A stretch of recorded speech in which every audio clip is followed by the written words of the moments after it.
वळूयात पुढच्या एका मोठ्या आणि महत्त्वाच्या बातमीकडे। मराठवाड्यातील बंजारा लमाण समाजाला हैदराबाद गॅझेट लागू करा अशी मागणी आमदार विजयसिंह पंडितांनी मुख्यमंत्री फडणवीसांकडे पत्राद्वारे केली आहे। मराठा समाजानंतर बंजारा समाजाकडून देखील हैदराबाद गॅझेट लागू करण्याची मागणी झाल्यानंतर आता बंजारा समाजही आक्रमक झालाय। तसंच हिवाळी अधिवेशनात हा प्रश्न उपस्थित करणार असल्याचं देखील त्यांनी म्हटलंय। हैदराबाद गॅजेटियर मध्ये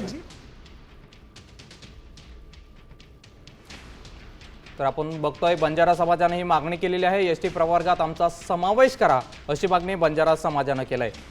हैदराबाद गॅजेटियर मध्ये जी बंजारा बांधवांच्या समोर समाजाच्या बाबतीत जे काही नोंद आहे ती जर का लागू केली तर बंजारा बांधव आमचा एसटी प्रवर्गामध्ये त्या ठिकाणी शेड्यूल्ड ट्राइबमध्ये सहभागी होईल आणि तीच मागणी आमच्या बंजारा बांधवासहित माझी आहे। हिवाळी अधिवेशनामध्ये नागपूरला जे काय आहे हा प्रश्न त्या सभागृहामध्ये इतर आमदारांना माझ्या सहकाऱ्यांना बरोबर घेऊन मी लावून धरणार आहे। आता isakal.com आहे देशातील नंबर 1 ची मराठी न्यूज वेबसाईट। प्रत्येक अपडेटसाठी isakal.com ला नक्की भेट द्या।